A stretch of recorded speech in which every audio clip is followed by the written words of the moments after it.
Venez vous relooker chez Luminel. Salon de beauté Luminel vous présente le journal. Luminel, osez être la plus belle.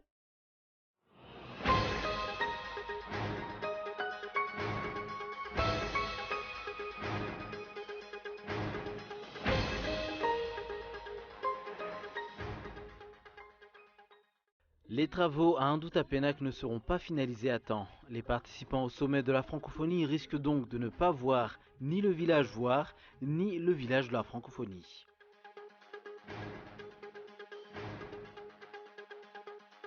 Un retard des précipitations sera enregistré cette année par rapport aux années précédentes. 21 jeunes otages de Boko Haram ont été libérés. Selon les autorités nigérianes, il n'y aurait pas eu d'échange de prisonniers avec la secte islamiste. Le président Buhari, en visite en Allemagne, s'exprimera peut-être sur cette libération dans la soirée.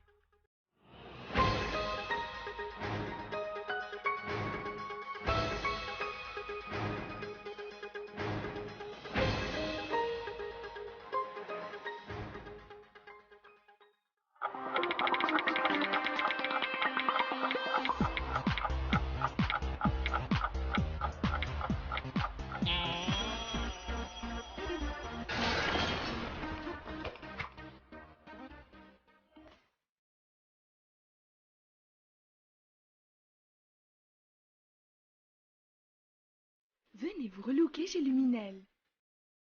Luminel, coiffure tendance, extension cheveux, coloration, lissage brésilien, maquillage, extension cils.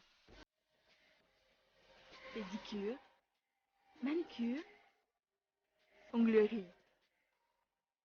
Luminel Béorisque vers escalier 1 4 foot. L'Avant Center, 4e étage, box 418. Luminel, osez être la plus belle. Andro iraisam-pirenena andavana ny fahantrana ny 17 oktobra. Matetika dia tsy voajo ireo zofototra maha-olona.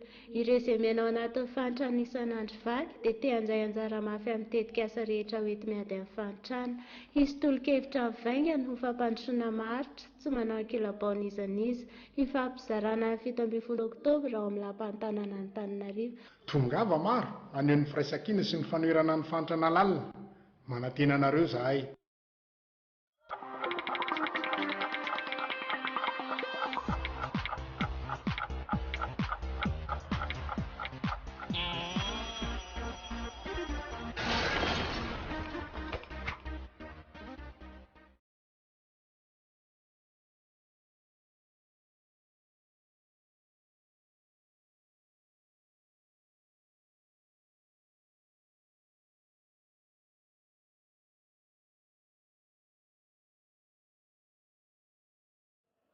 Bonsoir et bienvenue dans cette nouvelle édition du journal en version française sur Cool TV. À la une ce soir, Madagascar ne tire pas le maximum de profit du marché Comesa. C'est ce qu'affirmait le docteur Rakut David Willivanainen, enseignant-chercheur au sein de l'université d'Antananarivo.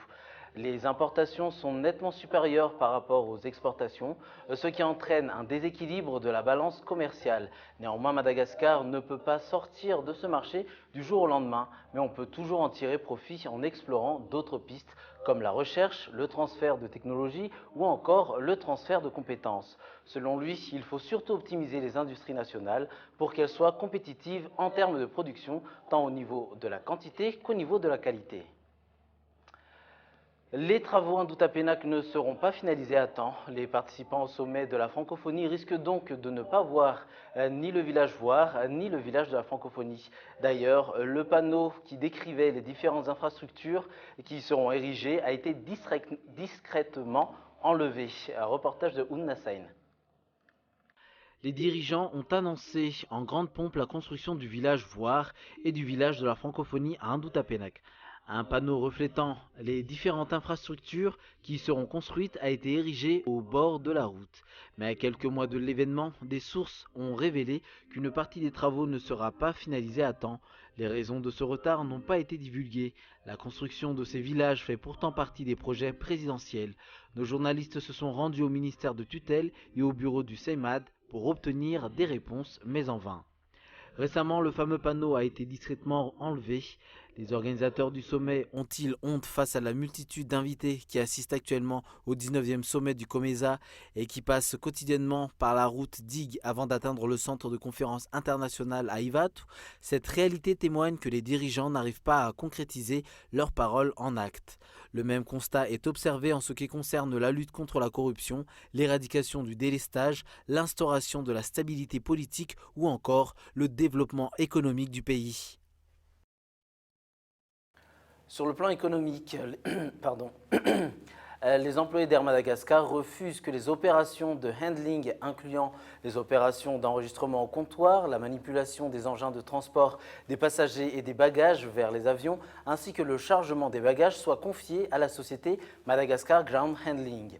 Ils dénoncent le transfert progressif de certains employés et des matériels d'Air Madagascar vers cette société, et ce, par les dirigeants actuels de la compagnie aérienne nationale. Prévue être effective en décembre prochain, la prise en charge par cette société de toutes les opérations de handling a été avancée pour le 17 octobre prochain.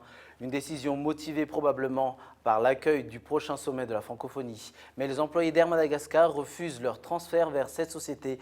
Notons que les opérations de handling font gagner à Air Madagascar entre 600 000 et 750 000 $ par mois. Sur le plan social, la loi sur la nationalité est en passe d'être modifiée. La dite loi ne permettant pas aux femmes malgaches de transmettre leur nationalité à leurs enfants.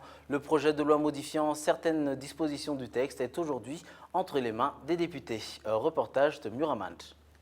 Le code de la nationalité malagasy qui date de 1960 n'est plus compatible avec les réalités actuelles. Cette loi n'a subi aucune modification depuis.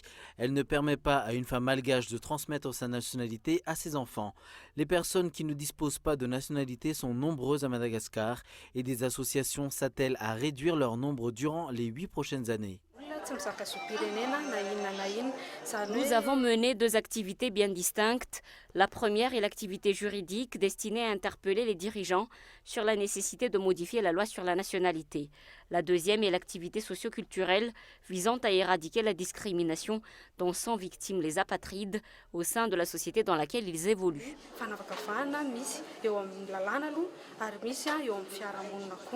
Un projet de loi modifiant certaines dispositions de cette loi sur la nationalité a été soumis à l'Assemblée nationale. Des modifications visant à permettre à la mère malgache de transmettre sa nationalité à son enfant. Le texte doit être modifié parce qu'il crée une situation d'apatridie qui se transmet de génération en génération. Dans son article 9, la convention CEDEF, ou convention sur l'élimination de toute forme de discrimination à l'égard des femmes, stipule que les hommes et les femmes disposent des mêmes droits quant à la transmission de leur nationalité à leurs enfants ou à leurs conjoints. Outre Madagascar, 26 pays à travers le monde ne permettent pas encore aux hommes et aux femmes de jouir des mêmes droits quant à la transmission de leur nationalité à leurs enfants. Bahamas, Libéria et Qatar en font partie. Je vous le disais en titre, un retard des précipitations sera enregistré cette année par rapport aux années précédentes. Parallèlement, le nombre de cyclones qui passeront par la Grande Île diminuera et les risques d'inondation sont moindres. C'est le reportage de Michela Ranardzone. Les premières pluies sont tombées. Cependant, ce sont des pluies fines. L'arrivée des précipitations accusera un retard cette année comparé aux années précédentes. Le changement climatique en est la raison. Les fortes pluies générées par la mousson n'interviendront que vers fin décembre ou en janvier. Mais entre-temps, il y aura des averses. Il commencera à pleuvoir à partir d'aujourd'hui si durant plusieurs semaines le temps était sec. Aujourd'hui et demain, la pluie sera au rendez-vous sur les hauts plateaux dans les régions de Bunglav, d'Itas, de Matsatambun et d'Atsimotsnanan.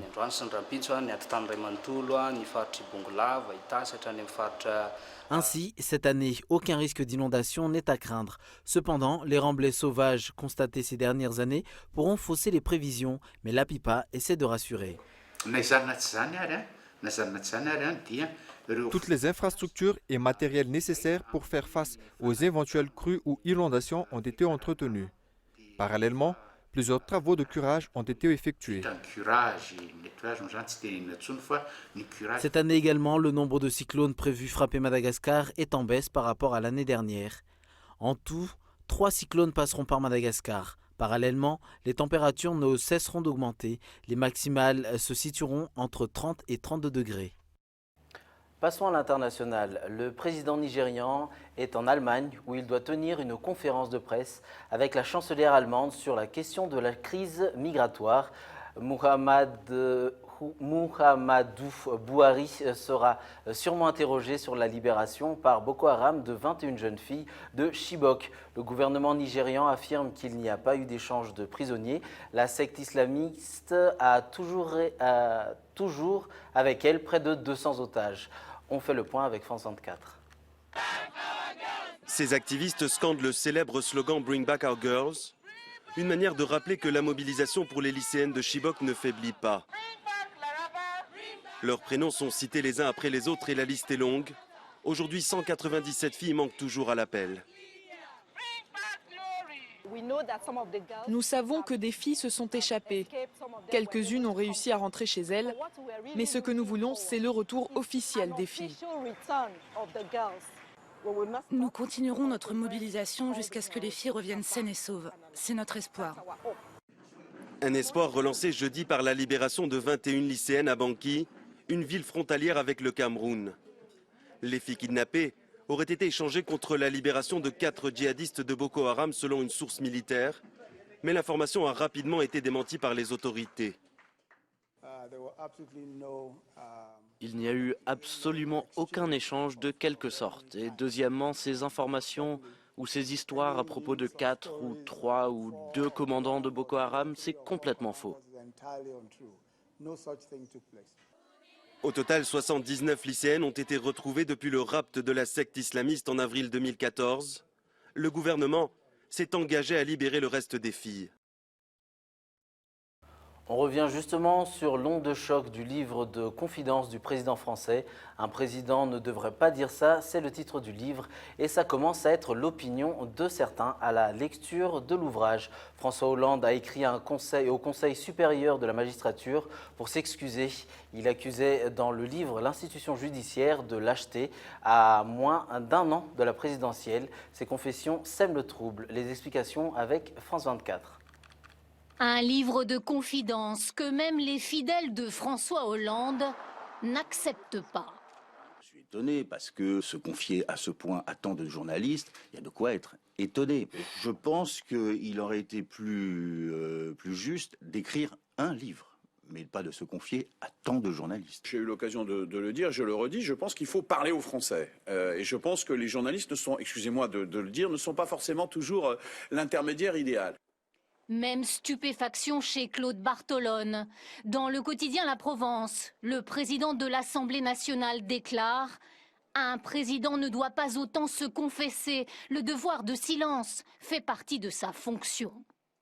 François Hollande, lâché aussi par l'un de ses intimes, l'avocat Jean-Claude Mignard, nous dit vouloir prendre ses distances vis-à-vis du chef de l'État.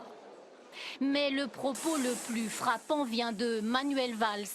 En déplacement au Canada, le Premier ministre se fend d'une mise en garde.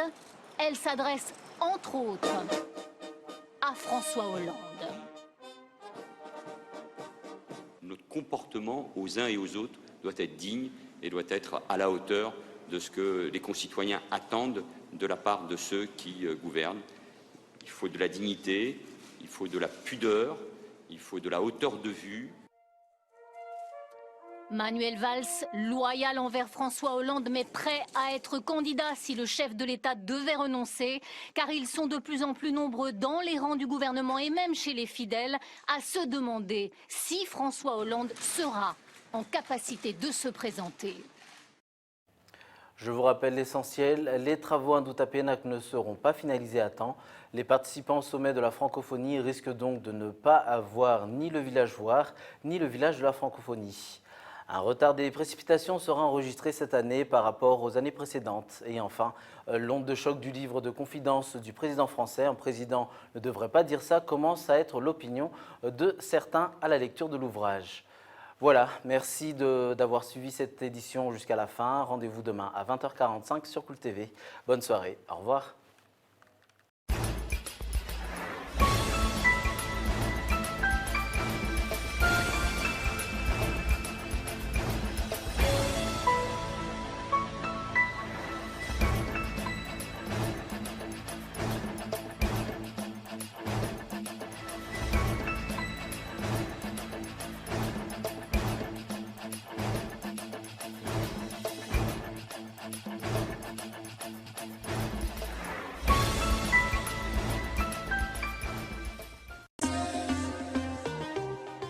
Venez vous relooker chez Luminel. Le journal vous a été présenté par Salon de beauté Luminel. Luminel, osez être la plus belle.